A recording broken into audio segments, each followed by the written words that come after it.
hacer institucional la eficiencia energética como una política de Estado.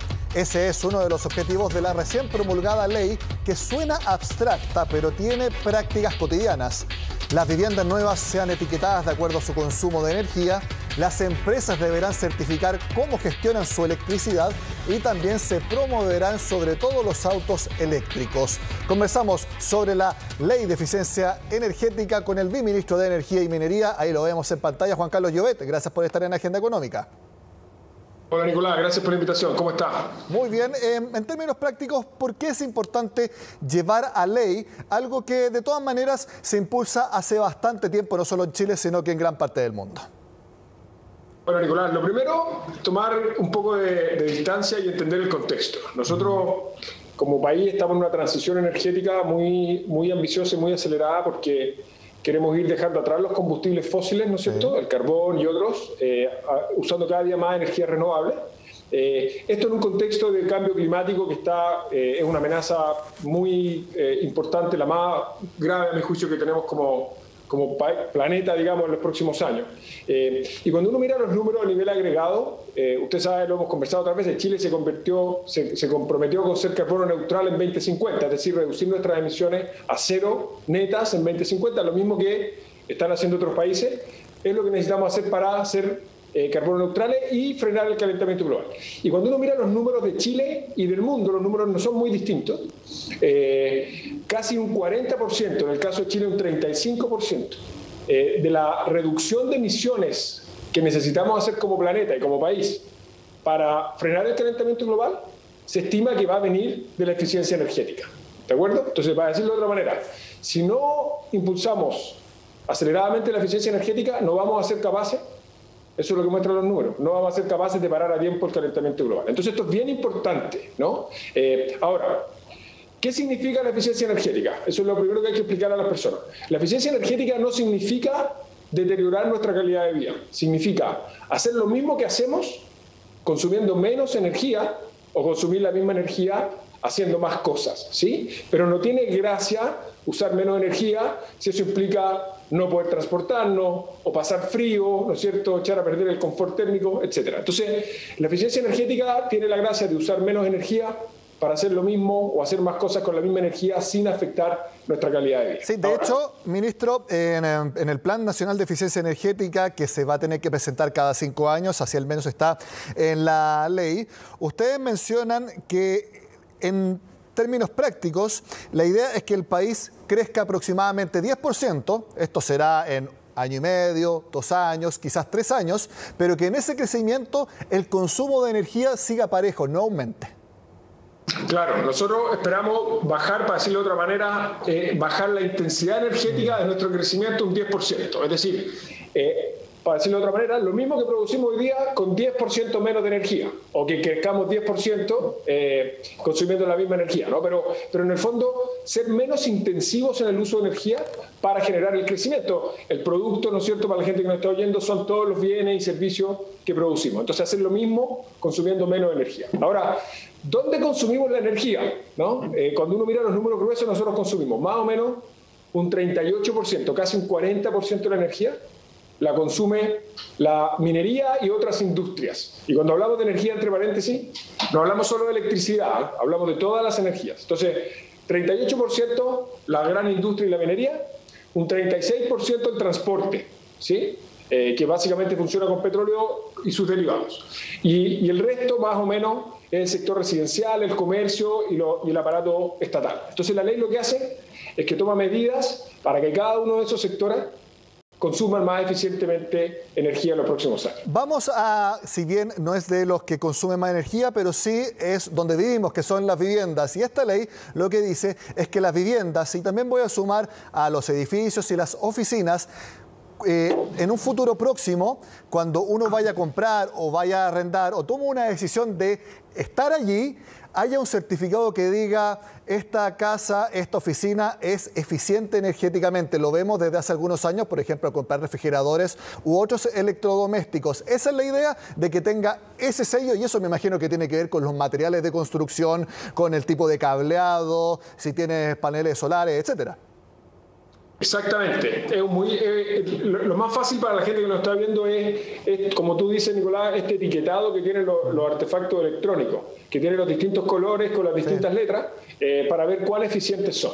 Y en el caso de las viviendas y los departamentos nuevos, todos van a tener que tener ese etiquetado para que las personas, cuando tomen la decisión de comprar, sepan cuán eficiente energéticamente es esa vivienda. Eso en la práctica se va a traducir en... lo más importante en general en las casas en el gasto energético es calefacción, ¿sí? Sobre todo en la zona centro-sur, donde hace más frío. Entonces ahí es muy importante, por ejemplo, la aislación térmica, el tipo de forma de calefacción que tenga, y también otros consumos. La electricidad es otro consumo importante, la cocina y otros también son importantes. Entonces cuando yo tome la decisión de comprar, voy a saber cuál de las viviendas que yo estoy eligiendo es más eficiente energéticamente. Y esto es bien importante porque un hogar, sobre todo de los segmentos medios o medios más bajos, puede gastar entre un 15 y un 20% de su presupuesto en energía, entre los distintos componentes. Entonces, que eso sea más eficiente va a tener un ahorro importante en el presupuesto de la familia, que es una de las gracias de la eficiencia energética, que genera ahorros en los presupuestos, en el fondo en el bolsillo de la familia o de las empresas, pero además cuida el medio ambiente. Entonces, eso lo que debería hacer es que las constructoras inmobiliarias, cuando desarrollen proyectos, van a saber que los clientes van a ser sensibles a este tema y por lo tanto van a ir girando de a poco la calidad de las construcciones para que sean más eficientes energéticamente.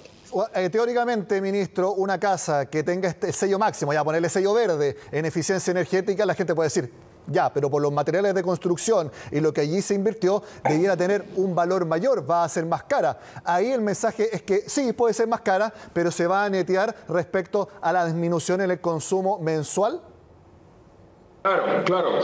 Lo primero que hay que decir es que esto va a ser un etiquetado, pero la gente va a seguir siendo libre de elegir la casa que ella quiera, ¿no? Pero obviamente la gracia que tienen estas inversiones en eficiencia energética cuando se hacen bien es que el ahorro que generan en el tiempo más que compensan la inversión inicial que hay que hacer al principio. Entonces vale la pena invertir un poco más en mejor aislación, por ejemplo, porque el ahorro que eso genera en el tiempo en calefacción, por ejemplo, es muy sustancial y más que compensa esa inversión. Entonces, eso son viviendas, pero también es muy importante transportes e industria, Nicolás.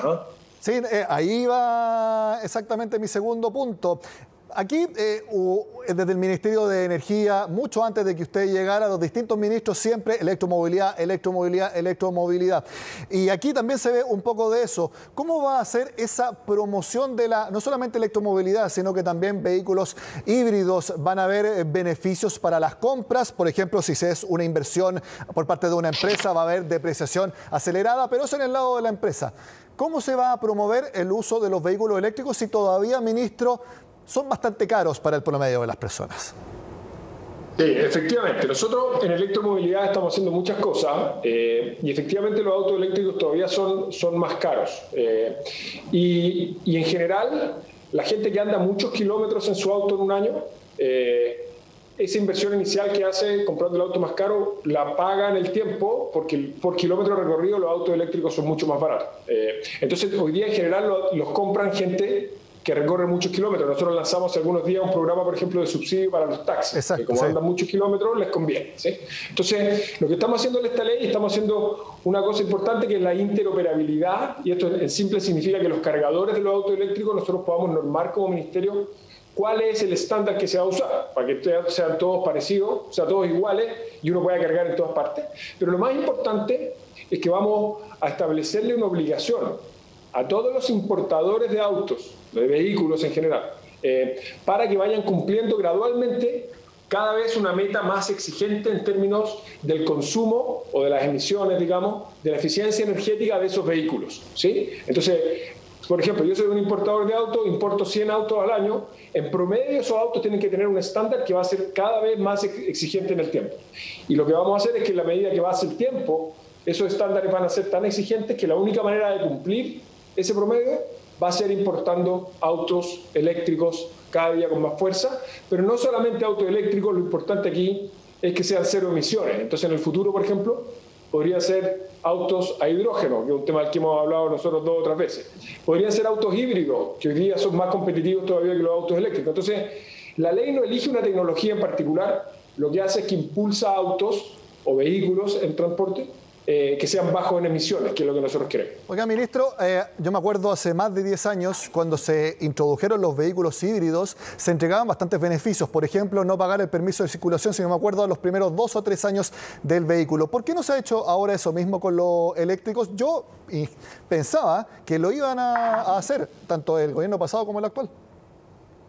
Y hemos tenido, le confieso, una conversación con el Ministerio de Hacienda y la complejidad es bien práctica, para ser franco, es que tiene mucho sentido, pero los que recaudan los permisos de circulación son los municipios, ¿no? Y hay muchos municipios, algunos municipios que tienen ingresos bastante altos y tienen presupuestos holgados, pero son muy pocos. La mayoría de los municipios tienen ingresos muy ajustado y mucha necesidad. Entonces el efecto en las arcas fiscales de los municipios es grande y esa ha sido la razón principal por la que no se ha hecho. Pero no es excusa, es un tema que está en nuestra agenda de cosas que tenemos que empujar porque deberíamos buscar una manera de generar más incentivos para la adopción más rápida de los autos eléctricos. Usted tiene razón en eso. Ya que le recordé esa política que se hizo hace algunos años, si la van a implementar, pasa el dato y lo conversamos acá antes. Ministro, pasemos ahora al otro punto. Usted lo mencionó, 40%... Nicolás, lo anunciamos en CNN eso. Ya, ok, está el compromiso. Ministro, el 40% del consumo de energía, las grandes empresas, usted hablaba de minería, etcétera, y ustedes señalan que no solamente se va a tener que informar el consumo de energía, sino que también certificar. ¿Van a ser entidades independientes las que certifiquen cómo una empresa gestiona su energía? Sí, efectivamente. Nosotros lo que tenemos que hacer de acuerdo a la ley es generar un plan nacional de eficiencia energética. Nosotros vamos a mirar los distintos sectores y vamos a ver cómo para cumplir la meta global vamos exigiéndole a los distintos sectores distintos avances. Y los grandes consumidores, que en general no son muchos, el número de grandes consumidores son más o menos 100 consumidores, tienen más del 90% del consumo de energía en el sector industrial, ¿no? Está muy concentrado. Entonces, ellos van a tener que tener planes de gestión, un sistema integrado de gestión de la eficiencia energética. Nosotros vamos a darles apoyo, ayudarles a encontrar las mejores prácticas, compartir información entre los distintos actores, pero un ente independiente, un tercero, va a tener que certificar qué es lo que están haciendo, verificar que la información que entregan sea fidedigna, porque obviamente esa es la manera que nosotros vamos a tener esa información y poder a partir de ella hacer políticas públicas y ir aumentando la exigencia gradualmente, porque además, como decíamos al principio, esas inversiones para las compañías en general son rentables, ¿no? Entonces generan el beneficio de que consumen menos energía, generan un efecto positivo en el medio ambiente, en las emisiones, pero además tiene económicamente para ellos en general muy buen retorno. ¿Cómo planean promocionar esto en las pymes? Porque uno entiende que las grandes empresas tienen los recursos para hacer estas inversiones y que, como usted dice, sean rentables, pero para las pequeñas y medianas empresas puede ser una decisión un poco más difícil. ¿Hay algún beneficio tributario o de otro para que inviertan en gestión de su energía? Sí, a ver, lo primero es que hay que separar conceptualmente dos cosas. Una cosa es que algo sea rentable o no, es decir, que vale la pena invertir porque yo después recupero la plata con una tasa de retorno, digamos. Eso en general pasa en eficiencia energética. Lo que le pasa a las compañías medianas y chicas muchas veces es que aunque sea rentable, no tienen acceso a los recursos que necesitan para invertir, no tienen el tiempo para esperar, digamos, recuperar esa plata. Entonces, a veces es un tema de acceso a financiamiento. Nosotros, a través de la Agencia de Sostenibilidad Energética, tenemos programas, Por la Energía Tu Pyme es uno de ellos, en que nosotros con recursos fiscales le damos asesoría a las pymes y también en algunos casos les damos algún tipo de subsidio para que puedan hacer estos proyectos de inversión que con acceso a financiamiento se facilitan y después se recuperan en general en el tiempo. Banco Estado, además, para los pequeños emprendedores que nos están viendo, Banco Estado tiene un crédito verde, que es un crédito especial a 5 años plazo, con una tasa preferencial de 0,50 y tanto por ciento, 0,55, que es una tasa muy baja que le permite financiar proyectos, entre otros, de eficiencia energética, también de energía renovable, ¿no? Entonces, estamos desplegando apoyo técnico, algo de subsidio y también acceso a crédito blanco. Ministro, mi última pregunta, lo hemos conversado acá, usted lo dijo, el hidrógeno verde, no el hidrógeno verde solamente, sino que el hidrógeno que se declare como combustible y recurso energético, ¿qué es lo importante de ese punto en particular en la práctica? Sí, eso es muy importante. Nosotros en la ley de eficiencia energética que acabamos de promulgar incorporamos el hidrógeno verde. ¿Por qué? Porque el Ministerio tiene facultades de normar hacer normativa, regulación, normas técnicas, una serie de herramientas de política pública, digámoslo así, en ciertos ámbitos. Pero el hidrógeno no estaba regulado como combustible y por lo tanto no estaba dentro del ámbito de cosas que el Ministerio podía normar. Entonces, al incorporarlo en la ley, nosotros todo el abanico de herramientas que tenemos las podemos ocupar en el hidrógeno verde y eso va a permitir que normemos el uso en transporte, el uso en la industria, el uso residencial y acelerar así el desarrollo de esta industria que, como hemos hablado otras veces, tiene un enorme potencial para Chile, que va a permitirnos generar muchos ingresos, empleo, inversión en muchas regiones, y esta es una herramienta regulatoria importante para poder acelerar el desarrollo de la industria. Juan Carlos Llobet, viceministro de Energía y Minería.